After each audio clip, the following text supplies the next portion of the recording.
Nous allons maintenant procéder à la remise du doctorat honoris causa. Ce doctorat est remis par l'Université de Montréal sur la recommandation du Conseil d'administration de Polytechnique. Il revient à mon collègue, M. Alexandre Chabot, secrétaire général de l'Université de Montréal, d'agir comme maître de cérémonie pour cette partie. M. Chabot. Merci, M. Maurice. L'Université de Montréal est très fière de décerner aujourd'hui la plus haute distinction universitaire sur recommandation de Polytechnique Montréal, soit un doctorat honoris causa à Mme Isabelle Courville. Sans plus tarder, j'invite maintenant le recteur de l'université, le Dr Guy Breton, à nous adresser la parole. Dr Breton.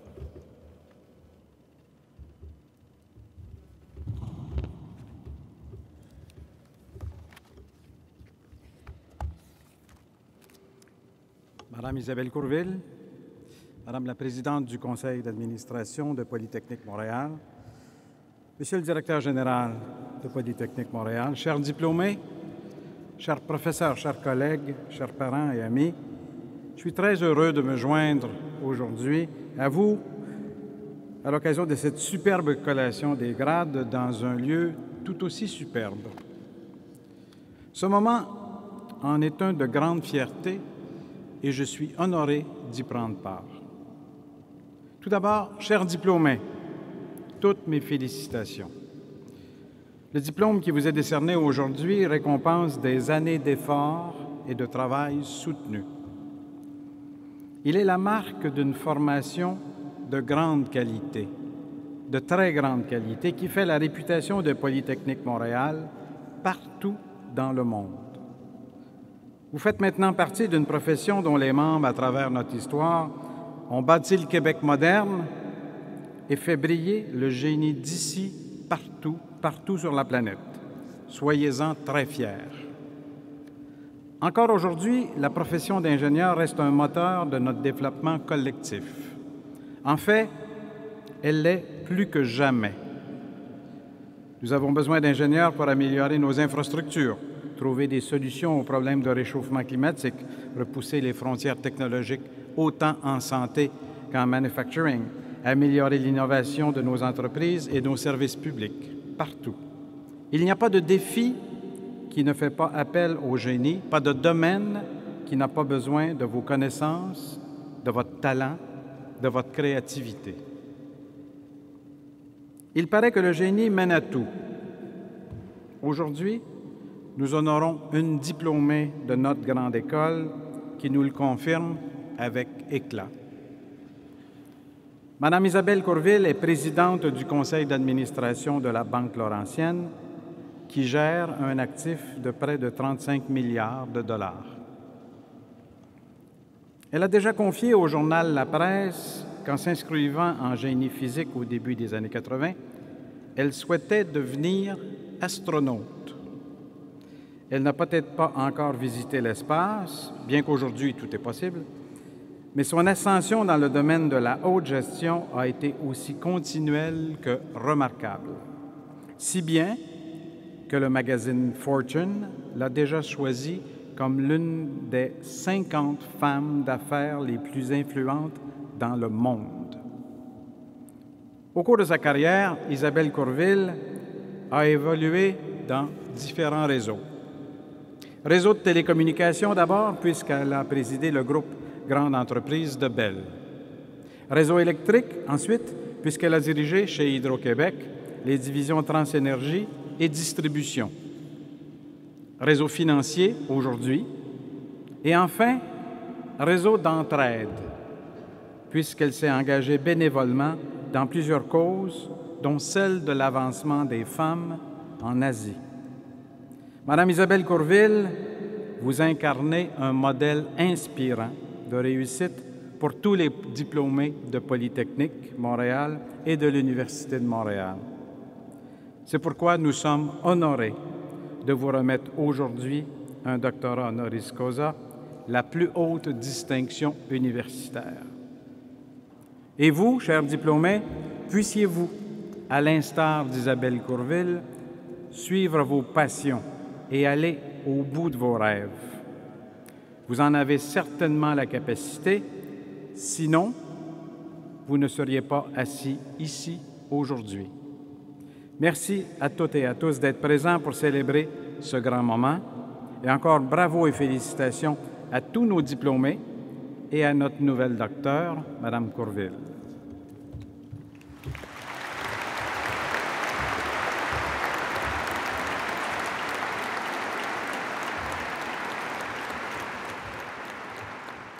Merci, M. Breton. J'invite maintenant Mme Courville à se lever et j'invite le directeur de Polytechnique, M. Christophe Guy, à nous présenter. Mme Courville.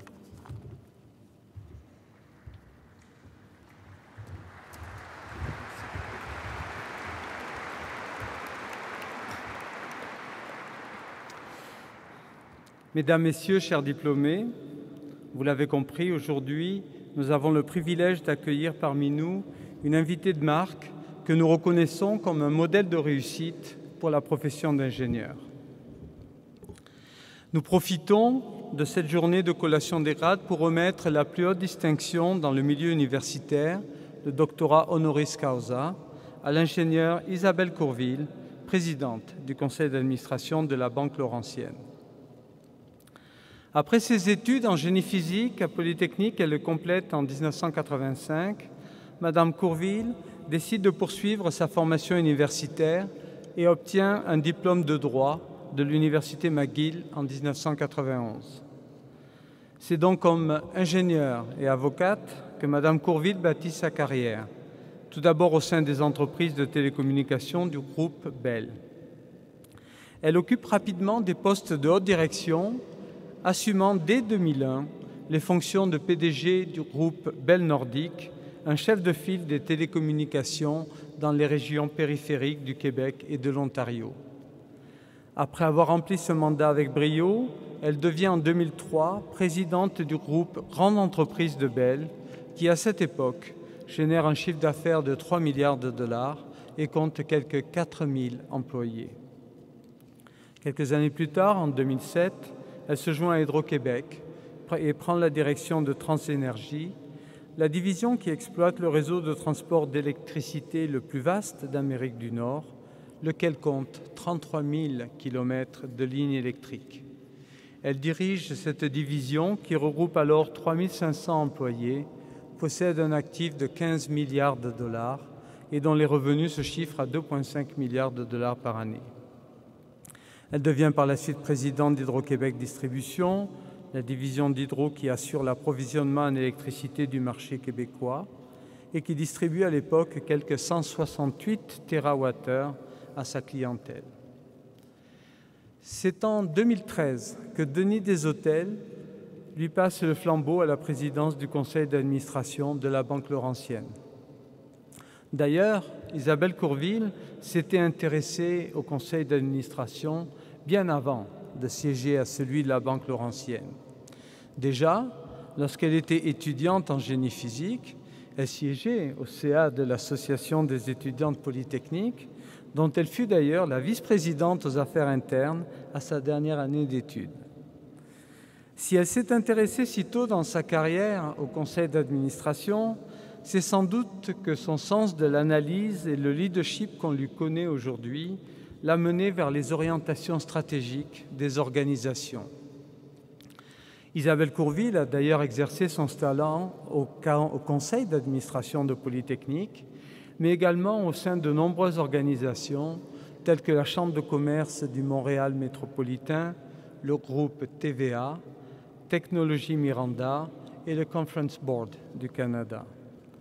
Son sens des affaires, jumelé à ses qualités d'ingénieur, n'est pas étranger au rôle qu'elle a joué dans la mise sur pied d'un programme de MBA spécialisé en innovation technologique. Ce programme, développé en collaboration avec HEC, où Polytechnique contribue à un tiers, vise à permettre aux ingénieurs d'acquérir des compétences en administration des affaires dans un contexte technologique. Son intérêt pour les conseils d'administration est toujours au cœur de ses activités. En plus de présider celui de la Banque Laurentienne, elle siège aussi au conseil du Canadien Pacifique, de la société foncière Gecina, de SNC-Lavalin et de la firme Veolia Environnement, pour ne nommer que cela.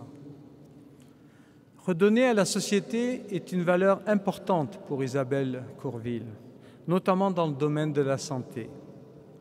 Elle s'implique à la fondation de l'Institut de cardiologie de Montréal, après avoir siégé 4 ans au conseil de la fondation du CHU Sainte-Justine.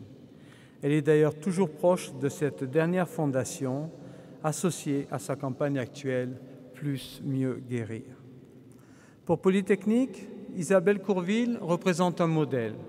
Son cheminement professionnel inspire la réussite, la persévérance et l'excellence, des valeurs qui s'inscrivent dans les gènes de notre institution. Elle incarne un modèle inspirant de réussite et de réussite féminine dans le domaine du génie et des affaires. Tout au long de sa carrière, elle s'est vue confier des mandats professionnels complexes, de très haut niveau, qu'elle a remplis avec succès. Pour vous tous, vous, jeunes diplômés qui forment aujourd'hui l'assistance devant nous, et qui arrivent à ce moment charnière de leur vie, vous êtes un exemple de réussite, Madame Courville, en mesure de les inspirer. Vous incarnez, à travers vos succès et vos compétences, l'excellence dans l'accomplissement personnel et professionnel, mais aussi l'infinité des possibilités qui s'ouvrent à tous ces jeunes ingénieurs. En reconnaissance de votre parcours extraordinaire dans le monde des affaires, du rayonnement remarquable et exemplaire dont vous jouissez dans votre domaine, nous vous décernons, Madame Courville, un doctorat honorifique. Merci et félicitations. Et avant de procéder à la remise officielle du doctorat honorifique, prenons quelques instants pour visionner une petite vidéo réalisée à votre intention.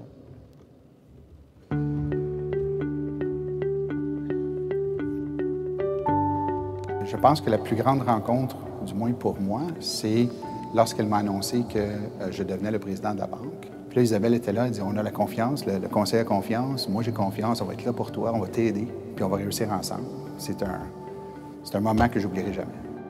Isabelle, la première fois que je l'ai rencontrée, j'ai trouvé que c'est une femme vraiment imposante par sa force de caractère, mais aussi par... elle avait comme une force tranquille. Une personne qui n'a pas besoin de beaucoup de mots pour exprimer comment elle voit les choses, mais qui en même temps inspire le respect. Isabelle, elle a deux grandes facettes. Le côté excessivement humain, puis c'est une femme d'action. C'est quelqu'un qui n'a pas peur des défis. Elle n'a pas peur de prendre des décisions difficiles. À la Banque Laurentienne, on ne fait pas de l'ingénierie.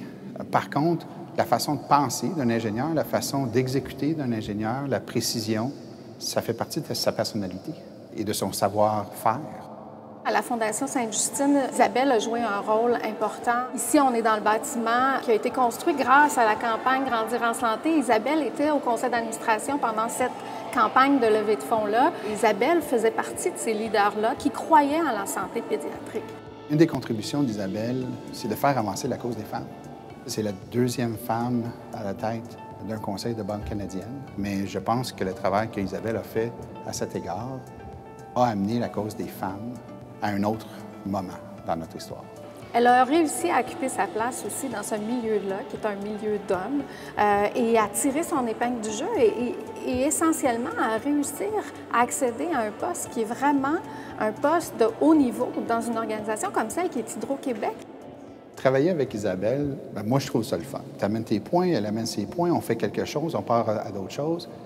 C'est fini, elle s'en va ailleurs. Elle est en train de faire quelque chose d'autre. Tu n'es pas arrêté par une personne comme ça. Tu es encouragé par une personne comme ça. La collaboration avec Isabelle est vraiment pour nous un plaisir quotidien. Elle est prête à nous ouvrir des portes et vraiment, c'est quelqu'un sur lequel on sent qu'on peut compter. Et pour nous, c'est précieux parce qu'en fait, c'est pas juste la Fondation qui compte sur elle, c'est l'ensemble des enfants de Sainte-Justine et des mères qui sont soignés ici. Isabelle, un grand merci de ton support, ton courage, tes efforts, ton travail. La Banque est dans une bien meilleure posture aujourd'hui qu'elle n'a jamais été. Des grandes félicitations pour cet exploit. C'est quelque chose dont tu dois être très fier. Nous, on l'est ici. Alors, félicitations, merci. Isabelle, pour tout ton parcours professionnel, mais aussi ton engagement personnel, pour les mères, les enfants du CHU Sainte-Justine et pour toutes les femmes ingénieures, félicitations.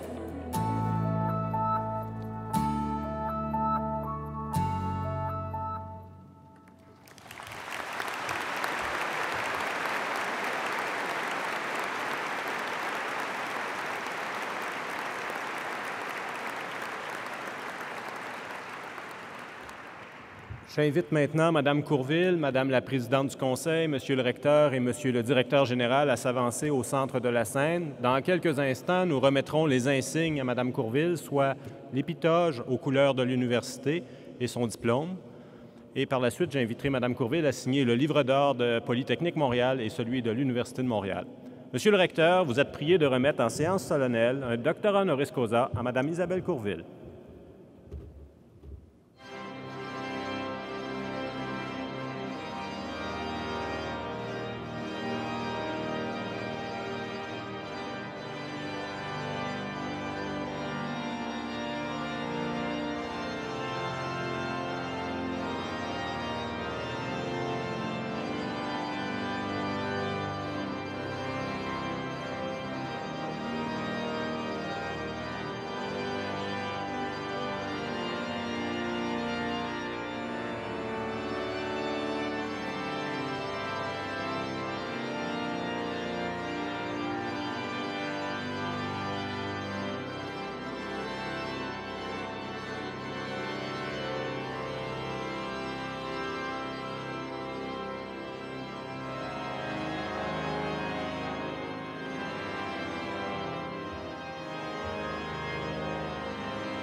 Mme Courville nous fait maintenant l'honneur de nous adresser la parole.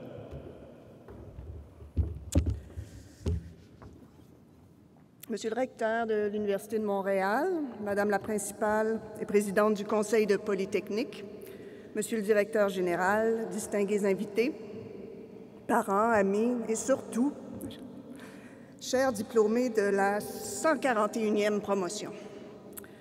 C'est avec beaucoup d'émotion et de reconnaissance que je reçois aujourd'hui ce grand honneur qui m'est décerné par l'École polytechnique et l'Université de Montréal. Permettez-moi de remercier tout d'abord les membres de la famille qui sont ici avec moi. Mon père, Jacques Courville, qui est le premier docteur de la famille et qui est un peu à l'origine de ma vocation d'ingénieur, mais ça serait une trop longue histoire pour une autre fois. Mon conjoint, Claude Reeves, mon cœur, que dire de plus? Et deux de mes trois filles, Ariane Laura, et Sophie serait avec nous si elle n'était pas à dos de chameau dans le désert marocain. Je vous ne cache pas ma fierté de recevoir le titre de doctorat honoris causa de mon alma mater. Moi, je suis de la 109e promotion, c'est-à-dire qu'il y a déjà plus de 30 ans, j'étais ici, assise, tout comme vous, dans une salle au tout début de ma vie professionnelle, de ma vie d'adulte. Nous avons reçu à Polytechnique la meilleure formation qui soit pour relever les défis de notre profession. Ces dernières années, je sais, vous avez travaillé très fort et vous vous êtes préparé à devenir ingénieur. Mais ce qui fera de vous un ingénieur ou une ingénieure accomplie, ce n'est pas seulement ce que vous ferez, mais c'est davantage la façon dont vous le ferez. L'invitation que je vous lance donc aujourd'hui est de réfléchir à comment vous voudrez mener cette carrière qui vous attend demain. Vous mettrez toutes les chances de votre côté si vos champs d'intérêt professionnels ainsi que vos valeurs sont alignés. Très tôt, j'ai moi-même aligné ma réflexion autour de 3 piliers qui m'ont guidée comme un compas tout au long de ma vie professionnelle. Ce sont la fierté, la responsabilité et le succès. Pour moi, la fierté, c'est de donner, toujours et en toutes circonstances, le meilleur de soi-même dans le but de livrer un travail de qualité dans le respect de tous. C'est aussi de se dépasser, de chercher à progresser et à sortir de sa zone de confort en prenant des initiatives. Notre responsabilité, c'est d'abord de comprendre que, comme ingénieurs, nous avons un impact dans la vie de la collectivité et que l'éthique et le sens du bien commun sont doivent guider nos choix au quotidien. Quant au succès, vous devrez d'abord le définir par vous-même et pour vous-même. C'est de cette façon que vous serez en mesure de l'atteindre. Vous êtes vraiment au meilleur moment pour définir les fondations sur lesquelles reposera votre pratique professionnelle. Plus ces bases s'appuieront sur vos propres critères de réussite et sur l'impact que vous voulez avoir sur votre milieu, plus faciles seront vos choix et plus heureux sera votre parcours, tant personnel que professionnel. À titre d'ingénieur, vous ne détenez pas seulement un diplôme, mais vous devenez un acteur de la vie citoyenne. Vous êtes maintenant des représentants d'une profession réglementée qui assure la protection du public. Cet aspect vous servira de source de motivation tout au long de votre carrière et vous poussera à exceller. Vous devez être fier d'assumer ce rôle dans la société et le démontrer. Comment? Tout d'abord, en maintenant vos connaissances à la fine pointe et en allant chercher d'autres cordes à votre arc. Cela fera de vous un professionnel plus complet et plus ouvert. Apprenez une nouvelle langue, développez vos connaissances dans un domaine connexe, impliquez-vous bénévolement, voyagez, vivez des expériences nouvelles, étudiez au cycle supérieur. Lorsque j'ai choisi d'aller faire mon droit à McGill, 4 ans après avoir gradué de Poly, je savais que j'emprunterais une voie inusitée, mais je ne l'ai jamais regretté. J'ai apprécié pouvoir m'appuyer sur 2 formations différentes, mais complémentaires. Il n'y a aucun doute dans mon esprit que j'ai été une meilleure employée, une meilleure collègue et une meilleure patronne grâce à cela. Il existe plusieurs façons d'exceller, de vous distinguer, de faire grandir votre profession. L'important, c'est de trouver celle qui vous convient. Vous me permettrez d'adresser un message particulier aux femmes. J'ai constaté tout au long de ma carrière que les femmes sont souvent leur propre ennemi. Elles croient qu'elles n'ont pas assez d'expérience ou de connaissances pour accéder à des rôles de plus grande responsabilité. Leur doute devient alors un frein inutile et une barrière à leur développement professionnel. J'ai une citation sur mon bureau qui m'accompagne depuis des années. « What would you attempt to do if you knew you could not fail? » Qu'est-ce que vous entreprendriez si vous saviez que vous ne pouvez pas échouer? J'ai toujours encouragé les jeunes femmes dans mes équipes et mes 3 filles à faire confiance à leur jugement et à ne pas avoir peur de prendre la place qui leur revient. Peu importe l'issue, les bénéfices sont toujours plus grands que les désavantages. En tant que diplômés d'une des meilleures écoles de génie au monde, nous comptons parmi les privilégiés de notre société. Tout comme moi, vous avez eu accès à d'excellents professeurs, à un environnement stimulant pour acquérir des connaissances spécialisées et développer votre potentiel. Vous êtes talentueux, plein de ressources. Vous avez travaillé fort, je vous félicite. Peu importe le domaine de génie que vous avez choisi, vous aurez un impact sur la vie des gens, la vie des entreprises, la vie de la société, ici et dans le monde. Comme ingénieurs, nous devons chercher à créer de la valeur ajoutée dans les collectivités où nous sommes présents et dans notre monde qui en a bien besoin. Nous avons beaucoup reçu et nous en avons la capacité et la possibilité. Nous avons aussi le devoir de redonner à la communauté. Personnellement, j'ai choisi, dès le début de ma vie professionnelle, de m'impliquer bénévolement au niveau des conseils d'administration. Les conseils d'administration des organismes de la santé, de l'éducation, les garderies, les écoles et même Polytechnique ont besoin de professionnels comme vous. Redonner à la collectivité, par son travail bien sûr, mais aussi en étant un citoyen actif dans la communauté, fait partie, selon moi, de ce que nous devons faire comme ingénieurs. J'ai également choisi de donner mon temps en faisant du mentorat, principalement auprès de jeunes femmes, pour les aider à se propulser dans le milieu professionnel. Souvent, un regard extérieur, expérimenté, permet de jeter une lumière différente et plus objective et de découvrir de nouvelles possibilités pour se développer à son plein potentiel. De ces expériences, je dirais ceci. J'en ai retiré beaucoup plus que ce que j'ai donné. Sachez donc quelles sont vos valeurs et cultivez un sens aigu des responsabilités associées à votre fonction. Cela vous aidera au quotidien et fera de vous un meilleur ingénieur. L'essence même de l'existence, c'est vivre une vie intense, riche, variée, productive, avec son lot de réussites, d'échecs, de joies, de peines. C'est donner chaque jour le meilleur de soi-même. Aucun jour n'est une fin en soi, aucun événement n'est un aboutissement. Nous nous fixons des objectifs, mais nous ne faisons que franchir des étapes de notre itinéraire. Jusqu'à maintenant, dans vos vies d'étudiants de Polytechnique, le succès a principalement été défini par les notes obtenues. Je me rappelle très bien de ce que c'était à mon époque et je suis sûre que ça n'a pas changé. Maintenant que vous entrez sur le marché du travail, ça va être différent. Le succès, et plus important encore, votre définition du succès reste à établir. Y aura-t-il pour vous d'autres définitions du succès que la renommée de l'employeur, le titre d'emploi, le montant du salaire, le genre de projet sur lequel vous travaillez? Avez-vous défini vos propres critères? La recherche de l'équilibre entre votre vie personnelle, professionnelle et votre implication communautaire demeurera votre plus grand défi, mais représentera également votre plus grande source d'accomplissement. Comme il faut toujours s'inspirer des plus grands, laissez-moi terminer en citant Winston Churchill, « Nous gagnons notre vie avec ce que nous recevons, mais nous lui donnons un sens avec ce que nous donnons. » Encore félicitations, soyez fiers et surtout soyez heureux.